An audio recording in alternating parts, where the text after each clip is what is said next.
The एकोलाइट episode 3। ये वाला episode Disney star Wars का अब तक का सबसे ज्यादा कंट्रोवर्शियल एपिसोड है, क्योंकि इस एपिसोड में क्रिएटर्स ने स्टार वॉर्स कैनन में बहुत ही बड़े चेंजेस कर दिए, वो भी पुराने प्रोजेक्ट्स की कोई चिंता किए बिना। लेकिन बहुत सारे न्यू स्टार वॉर्स फैंस या कैजुअल एंटरटेनमेंट फैंस को मे भी समझ में नहीं आ रहा होगा कि अचानक से इस शो को ऑनलाइन इतनी ज्यादा हेट क्यों मिल रही है। उस सब के डिटेल्स में जाने से पहले फटाफट एपिसोड 3 का रिकैप कर लेते हैं। एपिसोड 3 की शुरुआत एक फ्लैशबैक सीन से हुई। 16 साल पहले ओशा और मे उनकी 2 माओं के साथ ब्रेंडॉक पर बसे इस विच कवन में रहते हैं, यानी जादूगरनियों का ग्रुप। इसी दौरान ब्रेंडॉक पर एक जेडाइज की टीम भी आई हुई थी, जिसमें शामिल थे इंदारा, सोल, टॉर्बिन और केल्नाका। टॉर्बिन उस टाइम पैडवान था। ट्विंस की एक मदर एनिसिया इनके कवन की लीडर भी थी। एनिसिया ने ओशा और मे को ट्रेनिंग के दौरान बताया कि गैलेक्सी के सारे जेडाइज फोर्स को गलत समझ रहे हैं। फोर्स तो एक्चुअल में एक थ्रेड की तरह है, जिसे विचेस अगर चाहें तो अपने मन के मुताबिक बुन सकते हैं, यानी अपनी मर्जी से फोर्स को बेंड कर सकते हैं। यहीं हमने देखा कि मे और ओशा के बीच का रिलेशन थोड़ा कॉम्प्लिकेटेड है। ओशा को यह बात जरा भी पसंद नहीं थी कि इस पूरे प्लैनेट पर बस ये 2 ही बच्चे हैं। ओशा को बाहर की दुनिया भी एक्सप्लोर करनी थी, बट मे का मानना था कि उन्हें जो कुछ भी चाहिए वो सब यहाँ पर अवेलेबल है, तो अपने कवन को छोड़कर कहीं जाने की क्या जरूरत। मे के जिद्दी बिहेवियर से यह साफ जाहिर हो रहा था कि उसके अंदर कोई डार्कनेस छुपी है। अगली रात ही एनिसिया एक स्पेशल विच सेरेमनी में ओशा और मे को ऑफिशियली इनके विच कवन का हिस्सा बनाने वाली थी। सेरेमनी पूरे करते ही कवन में शामिल होने वाले विच के सर पर यह सर्कुलर मार्क बन जाता था। अगेन मे इस सेरेमनी को लेकर काफी एक्साइटेड थी, बट ओशा बस ऊपर ऊपर के मन से राजी थी। लेकिन ये लोग नहीं जानते थे कि ब्रेंडॉक पर आए जेडाइज चुपके से इन पर नजर रखे हुए हैं। फिर विचेस की इस निहायती क्रिंजी सेरेमनी में मे तो ऑफिशियली इनके ग्रुप का हिस्सा बन गई, बट ओशा का सेरेमोनियल प्रोसेस शुरू होने से पहले ही जेडाइज ने इन्हें रोक दिया। जेडाइज को खबर मिली थी कि एनिसिया का ग्रुप सीक्रेटली यहाँ कुछ फोर्स सेंसिटिव बच्चों को ट्रेन कर रहा है। जब जेडाइज ने ट्विंस के फादर के बारे में पूछा तो एनिसिया ने इन्हें बताया कि इन बच्चों का कोई बाप नहीं है। ओशा और मे को एनिसिया और उनकी दूसरी मदर कोरिल ने फोर्स मैजिक से क्रिएट किया था। एनिसिया ने उन्हें बनाया और मदर कोरिल ने उन्हें जन्म दिया। ये सुनते ही सोल थोड़ा कंफ्यूज हो गया। रूल्स के मुताबिक सिर्फ जेडाइज ही फोर्स सेंसिटिव बच्चों को टेस्ट कर सकते हैं, बट फिर भी इंदारा और सोल ने विचेस को बताया कि वो इनकी हरकत को ज्यादा सीरियसली नहीं लेंगे। बट जाने से पहले गैलेक्टिक रूल्स के मुताबिक जेडाइज का हक बनता है कि वो ओशा और मे को फ्यूचर पैडवान बनने के लिए टेस्ट करें। एनिसिया ने जेडाइज की ये रिक्वेस्ट एक्सेप्ट कर ली। कल सुबह होते ही वो अपने दोनों बेटियों को जेडाइज के पास टेस्ट करने के लिए भेज देगी। बट रात में एनिसिया ने ओशा और मे को बताया कि उन्हें जानबूझकर जेडाइज के टेस्ट में फेल होना है, वरना ये जेडाइज उन्हें जबरदस्ती उनके फैमिली से अलग करके कोरोजांट लेकर जाएंगे। मे ने तो वादे के मुताबिक जेडाइज के टेस्ट को फेल कर दिया, बट मासूम ओशा ने एक्सीडेंटली जेडाइज का टेस्ट पास कर लिया। सोल ने ओशा को समझाते हुए कहा कि अगर उसे जेडाई बनना है तो जाकर अपनी मम्मी को बताए। ओशा ने घर जाकर बिल्कुल ऐसे ही किया। ओशा ने एनिसिया को बताया कि उसे कोरोजांट जाकर जेडाई ट्रेनिंग लेनी है, वो इस विच कवन वाली लाइफ के लिए नहीं बनी। एनिसिया इतनी ओपन माइंडेड मदर थी कि वो फौरन मान गई, बट पहले इसे काउंसिल बिठाकर बाकी सबको भी इस बड़े डिसीजन के बारे में बताना होगा।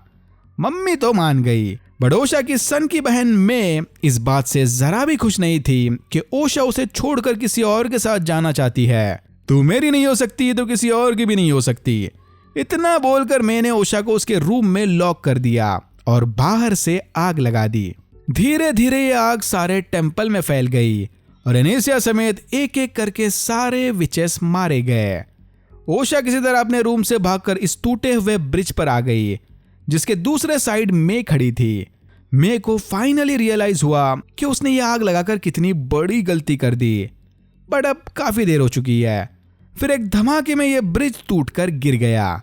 सोल ने समय रहते हुए ओशा को तो बचा लिया, पर देख के लग रहा था कि मे मलबे में दबकर मर गई। सोल और बाकी जेडाइज ओशा को अपने शिप में बिठाकर कोरोजांट ले गए। एंड सीन में हमने देखा कि मे भी उस हादसे में जिंदा बच गई ऑब्वियसली ये शो इतना भी बुरा नहीं होगा कि ये पूरी कहानी है। अब तक हमने जो भी देखा वो सब ओशा के नजरिए से था। रूम को लॉक करने के बाद बाहर एग्जैक्टली क्या हुआ उसका कोई आइडिया नहीं। अकेली छोटी बच्ची पत्थर से बने किले में आग नहीं लगा सकती। और हम अभी ये भी नहीं जानते कि टॉर्बिन के चेहरे पर यह घाव कैसे बना। होपफुली अगले एपिसोड्स में हम मे के साइड वाली स्टोरी जानेंगे। जेडाइज ने ऐसा कुछ तो किया है जिसकी वजह से टॉर्बिन इतना गिल्टी फील कर रहा था कि उसने मे को देखते ही अपनी जान दे दी। ओके, ये हो गया रिकैप। अब बात करते हैं मेन कंट्रोवर्शियल टॉपिक्स की। एपिसोड 3 की सबसे बड़ी कंट्रोवर्सी है ओशा और मे का जन्म। और नहीं, फैंस इसलिए गुस्सा नहीं है कि उन्हें लेस्बियन कपल के बच्चे पसंद नहीं है।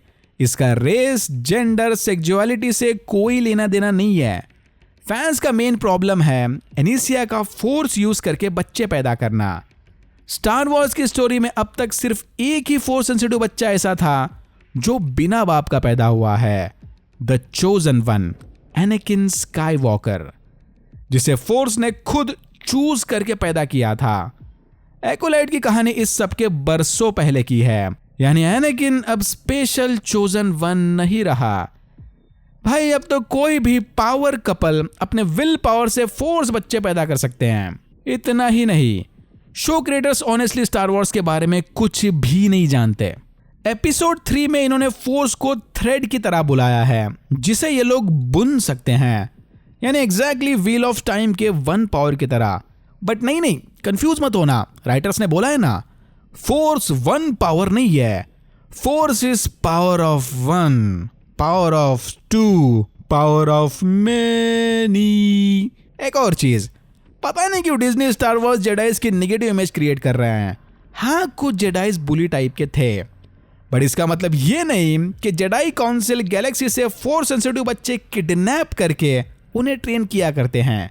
एपिसोड 3 में सोल और ओशा का कन्वर्सेशन सुनकर तो ऐसा ही लगा कि वो ओशा को अपने साथ चलने के लिए मैनिपुलेट कर रहा है। और पता नहीं इतना सारा ट्रॉमा और बैगेज साथ रखने के बाद ओशा को जेडाई काउंसिल में एडमिशन कैसे मिल गया। भाई इतने ट्रॉमा के बाद ओशा का डार्क साइड को ज्वाइन करना is so easy. This is basic Star Wars. Trauma is equal to dark side. ऐसे बच्चों को योडा कतई अपनी टीम में शामिल नहीं करेगा। और भी बहुत सारे बेसिक मिस्टेक्स हैं, जैसे ब्रिज पर ओशा की जान बचाते वक्त सोल ने फोर्स पावर यूज क्यों नहीं की। ओशा का पैर पकड़कर फोर्स से वो मे को भी तो बचा सकता था, बट नहीं, इनका अलग ही स्टार वॉर्स चल रहा है। भाई ओजी फैंस को तुम्हारे वोक एजेंडा से कोई प्रॉब्लम नहीं है, भर भर के एजेंडा चलाओ, बट एटलीस्ट स्टोरी तो ढंग की डालो बे। 1-2 एपिसोड और देखते हैं कि स्टोरी कहां जाती है, फिर डिसाइड करते हैं कि इस पर आगे वीडियोस बनाने भी हैं कि नहीं, क्योंकि मुझे कंट्रोवर्सीज पर गालियां देकर वीडियोस बनाना नहीं पसंद। Alright, that's it for now. अगर आपको वीडियो अच्छा लगा तो please like share and subscribe for more videos like this. मैंने ऐसे और भी वीडियोस बनाए जिनके लिंक्स आपको डिस्क्रिप्शन बॉक्स में मिल जाएंगे। Thank you very much for watching, and I'm hoping to see you in my next one. And may the force be with you always.